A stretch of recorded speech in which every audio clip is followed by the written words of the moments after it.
श्रीमन्नारायण नारायण नारायण श्रीमन्नारायण नारायण नारायण श्रीमन्नारायण नारायण नारायण हरि हरि नारायण नारायण नारायण लक्ष्मी नारायण नारायण नारायण श्रीमन्नारायण नारायण नारायण श्रीमन्नारायण नारायण नारायण। पिछले भाग में मैंने आप लोगों से चर्चा की थी कि पारिवारिक जीवन में रहकर भगवत प्राप्ति का सबसे सुलभ मार्ग है जप करना। जप से प्रारंभ करके ध्यान में उतरना, फिर समाधि में उतरना और फिर समाधि के परे जाकर के परमात्मा का दर्शन करना, ये अध्यात्म का लक्ष्य होता है। आजकल बहुत से संत टेलीविजन पर आपको दिखाई देंगे जो सीधे ध्यान में उतरने की कला सिखाने की बात करते हैं और कार्यक्रम चलाते हैं, अपने शिष्यों को बुलाते हैं, 5,000 10,000 रुपया लेकर के सेशन चलाते हैं। लोग वहाँ कुछ देर के लिए ध्यान करते हैं, 2 दिन 4 दिन, और फिर जाकर के घर पर जो है सो वो ध्यान करना छोड़ देते हैं। और साल में अपने गुरु के यहाँ आश्रम में जाकर के हर बार 10,000 5,000 रुपया दे करके, और इसी तरीके से जो है सो उनका वो एक दिखावा मात्र रह जाता कि हम गुरु से जुड़े हुए हैं और हम भी अध्यात्म के क्षेत्र में हैं।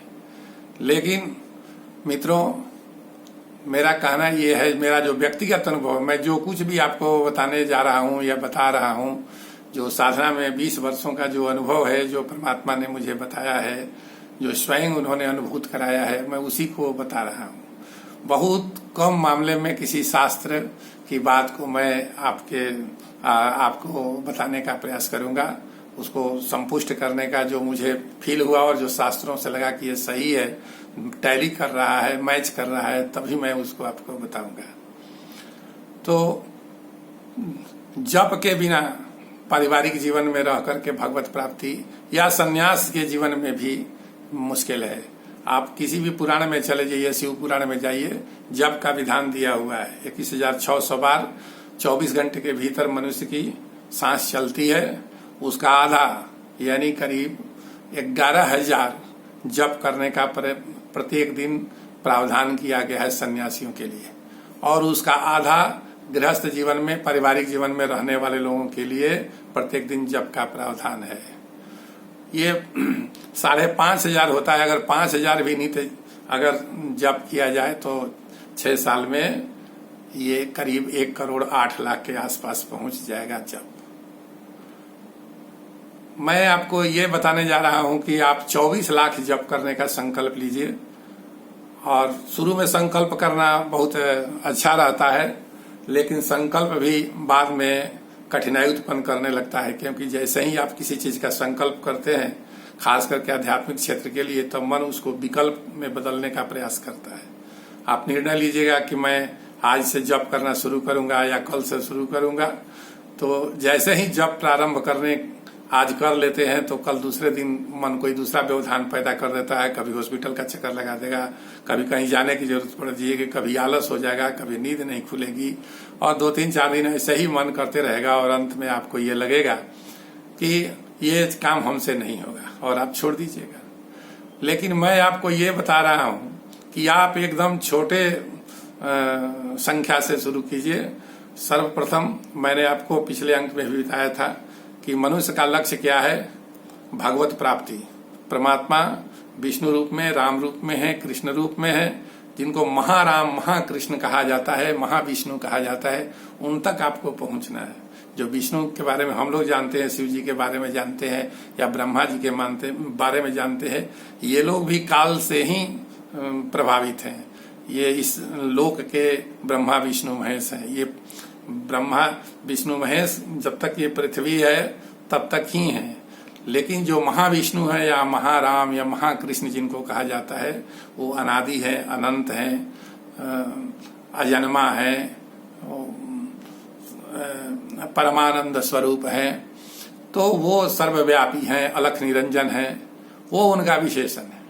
उन तक पहुंचने के लिए उनके बारे में कहते हैं कि वो परम चैतन्य है, परम शुद्ध हैं। तो जैसे सांसारिक जीवन में अगर किसी से आपको प्रेम हो जाता है, उसको आप प्राप्त करना, कोई स्त्री पुरुष को या पुरुष स्त्री को से प्रेम करती है, उसको चाहती है, उसके साथ जीवन गुजारना चाहती है, जीवन संगनी बनना चाहती है, या पुरुष उसको अपना जीवन साथी बनाना चाहता है, तो क्या होता है, एक जो चाहता है उसको दूसरे के अनुरूप बनना पड़ता है, वैसा व्यवहार करना पड़ता है, या दोनों अपने व्यवहार को मैच करते हैं, मैच होता है तो संबंध अच्छा बनता है।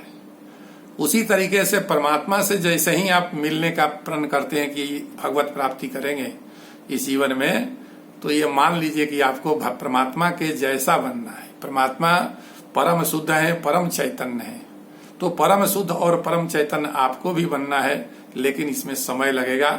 मिनिमम 2 साल से लेकर के मैक्सिमम 36 साल तक का प्रावधान किया गया है। अगर कोई नियमित करते रहे तो आज न कल परमात्मा प्रसन्न होकर के उस पर जो है सो कृपा कर देते हैं, रास्ता खोल देते हैं और गुरु से मिलवा दे सकते हैं, स्वयं भी गुरु बन जाते हैं और वो मार्ग दे देते हैं। तो ये विधान है, आपको बनना है परम शुद्ध और परम चैतन्य। लेकिन दिक्कत क्या है कि पारिवारिक जीवन में जब हम और आप अध्यात्म के क्षेत्र में जाना, धर्म के क्षेत्र की बात मैं नहीं कह रहा हूँ, धर्म का क्षेत्र भी जो है वो संसार से थोड़ा ही ऊंचा है, वहां भी जो है सो धर्म में क्या होता है, धर्म में वही होता है जो परिवार में होता है, जो देखते हैं संत महात्मा आश्रम बना करके वो झंडा पताका लेकर के लड़ाई झगड़ा करते रहते हैं एक दूसरे संप्रदाय से, और एक दूसरे को नीचा दिखाने का प्रयास करते हैं। वहां भी तरह तरह का पखेड़ा है, जितना परिवार में पखेड़ा है उसका विस्तृत रूप वहां है। तो धर्म जो है सो ठीक है थोड़े काल के लिए, लेकिन अगर आपको जीवन मुक्त होना है, जब जीवन में ही परमात्मा का दर्शन करने का लक्ष्य है, तो अध्यात्म के क्षेत्र में उतरना पड़ेगा आपको। अध्यात्म का क्षेत्र धर्म के क्षेत्र से थोड़ा भिन्न है। वो परमात्मा की प्राप्ति के लिए सार्थक प्रयास करने का नाम है, और साधना करने का मतलब ही होता है कि परमात्मा के अनुरूप हमको बनना है। लेकिन जैसे ही पारिवारिक जीवन में कोई आध्यात्मिक क्षेत्र में उतरने की बात सोचता है, तो पहले उसके मन में आती है कि किसी सत्संग में जाए, किसी गुरु के आश्रम में जाए, किसी गुरु से मिले और कोई ज्ञान प्राप्त करें, किताब पढ़ें या रामायण गीता महाभारत पढ़ें, चर्चा करें। लेकिन जब आप वहां जाते हैं किसी गुरु के आश्रम में, किसी बड़े लोगों के बीच में जो जानकार हैं उनके पास आप जाते हैं, तो आपको ये बताया जाएगा कि आपको क्या क्या नहीं करना है। जितना नकारात्मक चीज है वो सब आपको आप पर इम्पोज कर दिया जाता है, आप पर लाद दिया जाता है कि पहले आप शुद्ध शाकाहारी होइए, 4 बजे उठ जाइए, उसी समय स्नान कर लीजिए, लहसुन प्याज भी मत खाइए, और जो है सो चरित्र बिल्कुल उत्तम करिए, ब्रह्मचर्य का पालन कीजिए। तो जब सब ये हो ही जाएगा, जब ये सब हम कर ही लेंगे, तो फिर हमको गुरु की जरूरत क्या है, और फिर उसके बाद परमात्मा की तब जरूरत क्या है। जब इस रूप में परम शुद्ध परम चैतन्य हो जाएगा, तो वो तो स्वयं परमात्मा से ऐसे ही परमात्मा स्वरूप हो जाएगा, उसकी जरूरत क्या है। तब भगवान की जरूरत क्या है, जरूरत तब है कि जब हम सब अवगुण लेकर के हैं और प्रभु की कृपा हो जाए, गुरुदेव की कृपा हो जाए, मंत्र की कृपा हो जाए, ध्यान की कृपा हो जाए, ताकि जो है सो जो संसार में मन घूम रहा है, यह जो है सो ये चक्र बंद हो इसका। तो मेरा ये कहना है, मेरा जो अनुभव है कि आप जैसे जिस रूप में हैं, जिस रूटीन में हैं, आजकल के समय में जो लोग नौकरी करते हैं प्राइवेट क्षेत्र में, सुबह 7 बजे रात में जाते हैं, रात में 10 बजे आते हैं, उनके खाने का समय 11-12 बजे है, सोने का समय 6 बजे तक है, 7 बजे तक है, उठते हैं, तैयार होते हैं, फिर ऑफिस चले जाते हैं। ऐसे में उनके लिए आध्यात्मिक जीवन में अगर उतरने की बात भी सोचे तो उनके लिए समय निकालना बड़ा मुश्किल होता है। इसलिए अगर ये वर्जना लगा दिया जाए कि आप 4 बजे उठ जाइए और उसी समय स्नान कर लीजिए और ये करिए वो करिए, तब आप कर पाइएगा। और सत्यनिष्ठ बनिए, झूठ नहीं बोलिए, मैंने जितनी भी वर्जनाएं हैं वो सब उसको पहले ही दिन सुना दिया जाए, तो वो क्या होगा कि नहीं कि वो सोचेगा कि तो बहुत भारी काम है, हमसे होगा नहीं। और जो उमंग और जो आशा लेकर के गुरुदेव के आश्रम में या किसी संत महात्मा के गया था, वो दर्शन दरस परस कर करके वहां से चलाएगा और फिर अपने जो है सांसारिक जीवन में लग जाएगा। मेरा अपना अनुभव है, मैं तो नौकरी किया 35 वर्षों तक, प्रशासनिक सेवा में भी नौकरी किया, 32-33 वर्ष बैंक में भी नौकरी मैंने किया था। और इसी में मुझे अध्यात्म साधने की भी इच्छा थी और वो भगवान की कृपा से पूरा हो रहा है, गुरु की कृपा से पूरा हो रहा है।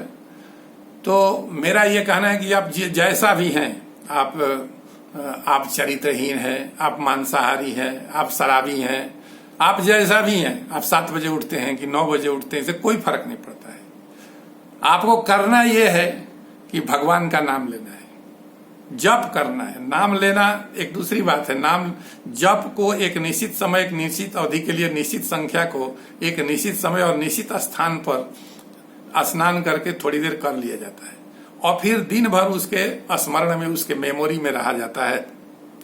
जब उसके स्मरण में रह जाता है तो उसको कहते हैं कि भगवान के नाम से जुड़े हुए हैं, भगवान के स्वरूप से जुड़े हुए हैं। लेकिन जप का मतलब होता है एक निश्चित मंत्र को एक निश्चित समय पर, एक निश्चित स्थान पर बैठ करके करना। ये काम किसी भी समय करिए। जब आप जगते हैं, जगिए, चाय पानी पी लीजिए, तब स्नान कीजिए और स्नान करके 2 मिनट 5 मिनट 5 माला 2 माला से शुरू कीजिए। धीरे धीरे रुचि बढ़ाते जाइए, 5 से 10, 10 से 20, 20 से 30। एक बार में नहीं हो सके तो 2 बार में करिए, 3 बार में करिए, लेकिन जप को आगे बढ़ाते जाइए। और जिस दिन आपका जप, रोज लिखते जाइए कि मैं कितना आज हमने जप किया। बीमारी को छोड़ करके और यात्रा को छोड़ करके आप इस अभ्यास को नित्य कीजिए, छोड़िए नहीं इसको। और संकल्प भी मत करिए कि मैं करके रहूंगा, ऐसा करिएगा मन आपको इसको विचलित करने के लिए, विकल्प में बदलने के लिए तुरंत खड़ा हो जाएगा। इसलिए मेरा सुझाव है कि जहां जैसे हैं, मांसाहारी है कि शराबी है कि चरित्रहीन है कि क्या है, चोर है कि लंपट है कि गंवार है, इससे कोई फर्क नहीं पड़ता है। आप बिना स्नान किए करते हैं कि स्नान करके करते हैं कि गंदा कंबल ओढ़ करके करते हैं, इससे कोई फर्क नहीं पड़ता है। लोग कहते हैं कि मन, मुंह धोते हैं, मन शुद्ध करते हैं, ये ऐसे करेंगे वैसे करेंगे तब जाकर के भगवान के पास बैठेंगे। बिल्कुल गलत है। मुंह तो सदैव ही अशुद्ध रहता है। मुंह के भीतर क्या है? थूक है, खखार है, सब कुछ है। भीतर में क्या है? सारी गंदगी भीतर में है। उस भीतर में ही परमात्मा सूक्ष्म रूप से निवास करता है। अब उसको स्मरण करना है, उसका जप करना है, उसको जगाना है। वो परम योग निद्रा में आपके भीतर है। आत्मा के भीतर में परमात्मा भी विराजमान है। मैं अपना अनुभव आपको बताता हूँ कि जो आत्मा है वो तो संसार के विषयों में मन बुद्धि चित्त अहंकार के माध्यम से रमन कर रहा है, उसका जो परिणाम है उसका अनुभव भी कर रहा है। लेकिन उस मन के भीतर भी महाकारण शरीर में परमात्मा भी इसमें निवास करता है। उसी परमात्मा को जप के माध्यम से जगाया जाता है। और जब वो जगता है उस परम योग निद्रा से, तो जो वो उसके जगने के बाद जो उसका पहला वाइब्रेशन होता है वही ओंकार की ध्वनि है। उस ओंकार की ध्वनि को जब जगा लिया जाता है, जब वो स्थूल रूप में ओंकार जग जाता है, तब जो है सो कुंडलिनी स्वतः जागृत होती है। उसको जगाने के लिए कोई विशेष प्रयास करने की जरूरत नहीं है। कभी जीवन में मेरे साथ मुलाकात हो जाए, मैं कोई ऐसा आश्रम नहीं चलाता हूं कि जहां शिष्यों को रहने की जरूरत पड़े। कभी आ जाए आप एक दिन के लिए, कुछ टिप्स हैं जो गोपनीय चीज है, मैं उसको मंत्र के साथ बता दूंगा। आप उसको उसके तरीके से करिएगा और जल्दी वो फायदा करेगा, जल्दी आपको लाभ कर देगा। मंत्र आपके पास नहीं है तो मैंने बताया था पिछले अंक में कि आप हे राम, हे कृष्ण, हे विष्णु, केवल इसी का उच्चारण कीजिए। हे राम, हे राम, हे राम, हे राम, हे कृष्ण, हे कृष्ण, हे कृष्ण, या हे विष्णु, हे विष्णु, हे विष्णु, इसका ही आप जप करिए। अंतर केवल इतना आता है कि जैसे कोई चीज है, कोई फल है, तो उसका रस जो है, उसका जो सत है, उस सत में, उस रस में, उस फल से ज्यादा जो है सो 4 गो फल है, फल का 4 टुकड़ा है, 4 पीस है, और उसका रस निकाल लेते हैं तो 1/4 होता है, लेकिन चारों की प्रॉपर्टी उसमें आती है। तो उसी तरीके से जैसे सत जो है सो ज्यादा उसमें पावर हो जाता है, उसमें वो ज्यादा फ्रूटफुल होता है। उसी तरीके से सीधा भगवान के नाम लेने के बजाय अगर आप मंत्र स्वरूप भगवान के नाम का जप करते हैं तो उसका लाभ जो है सो 100 गुना अधिक मिलता है। जप मंत्र में क्या होता है कि हमारे जो देश में जो ऋषि महर्षि हुए, याज्ञवल्क्य जी हुए, भरद्वाज जी हुए, गौतम जी हुए, दुर्वासा ऋषि हुए, वशिष्ठ जी हुए, विश्वामित्र मुनि हुए, ये सब लोग अपने अनुभव से मंत्रों की रचना की है। वह मंत्र शब्द नहीं है, शब्द समूह भले लगता है, वह ध्वनि समूह है। उसको रिदम से जप किया जाए तो वो जो है सो कुंडलिनी को जागृत कर देता है। कुंडलिनी को जागृत जब कर देता है तो फिर आपको कुछ करने की जरूरत नहीं। जैसे जैसे कुंडलिनी शरीर में चलती है केवल उसी पर आपको ध्यान करना है। और वह कहा जाता है कुंडलिनी एक बार जागृत हो गई तो आप नहीं भी चाहिएगा तो वह मुक्ति के दरवाजे पर ले जाकर के आपको पटक देगी। आप फिर उससे विमुख नहीं हो पाइएगा। इतना उसमें रस है, उसमें इतना आनंद है कि आप जो है सो आप उससे विमुख हो ही नहीं सकते। इसलिए वैष्णव पद्धति से कुंडलिनी जागरण करने का सबसे बेहतर उपाय है मंत्र जाप करना। मंत्र का जप करिए, उससे कुंडलिनी निश्चित रूप से जगेगी। एक भ्रांति है कुंडलिनी के बारे में कि लोग कहते हैं कि अगर कुंडलिनी जागृत हो तो बहुत पावर मिल जाएगा। ऐसा कुछ नहीं है। मुझे जो अनुभव है, कुंडलिनी शक्ति आपको दिव्य बनाती है, आपके स्वभाव को दिव्य बनाती है, आपके भीतर में दिव्यता आती है, परमात्मा का सुवास आपके भीतर दिखने लगता है, परमात्मा की झलक दिखने लगती है, उनका प्रकाश दिखने लगता है। जो सूर्य आपको दिखाई देता है उसमें 1000 सूर्य का प्रकाश आपको दिखने लगेगा। ये सब चीजें दिखाई देगी, लेकिन इसका सार्थक यूज करना है, उसका निरर्थक प्रयोग नहीं करना है। वाम मार्ग से जो लोग शैव शाक्त पद्धति से वाम मार्गी लोग या अवधूत लोग जो कुंडलिनी जागृत करते हैं, वो उससे क्या होता है, वो से सिद्धि प्राप्त कर लेते हैं और फिर संसार में लोगों से घूम घूम कर ठगते हैं धन को। और आप सुनते होंगे पुराने जमाने में लड़कियों को लेकर के लोग भाग जाते थे और गलत आचरण करते थे।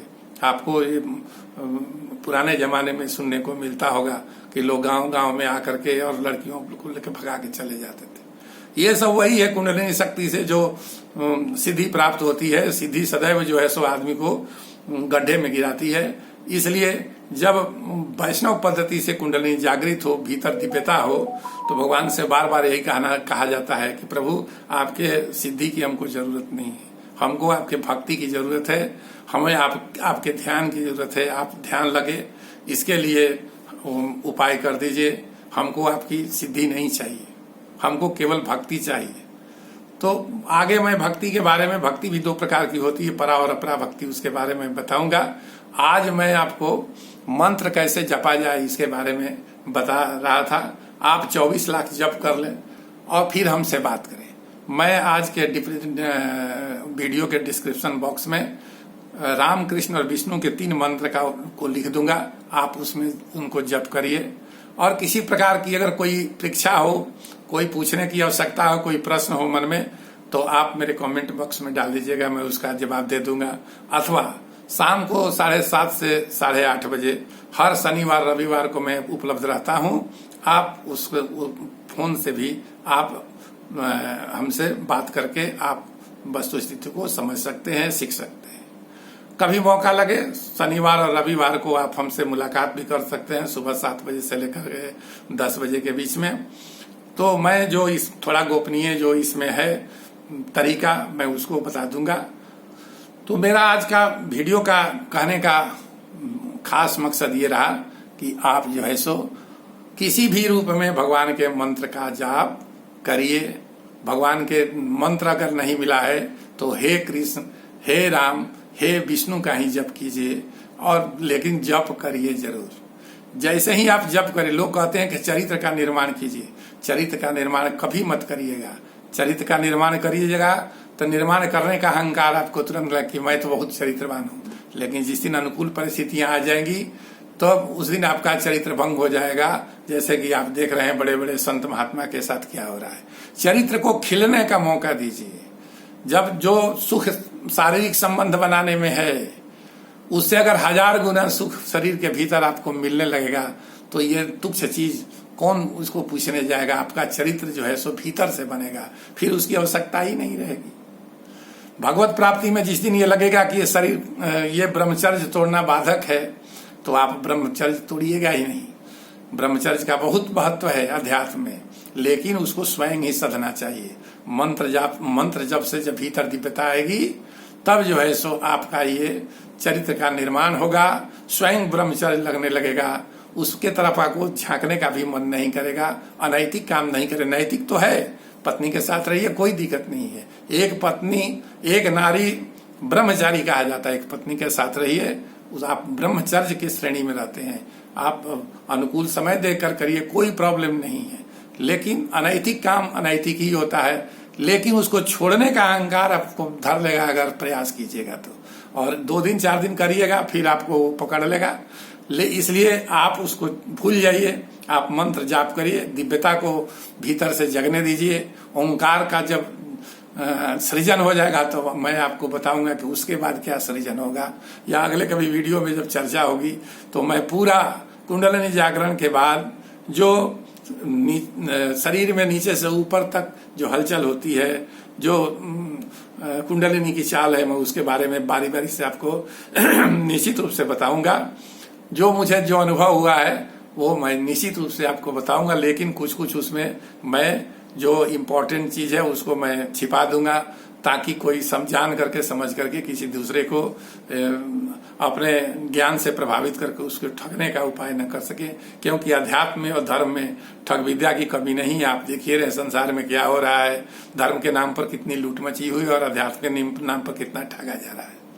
आज के वीडियो में आज मैंने आपको बताया है कि आप जप कैसे करें।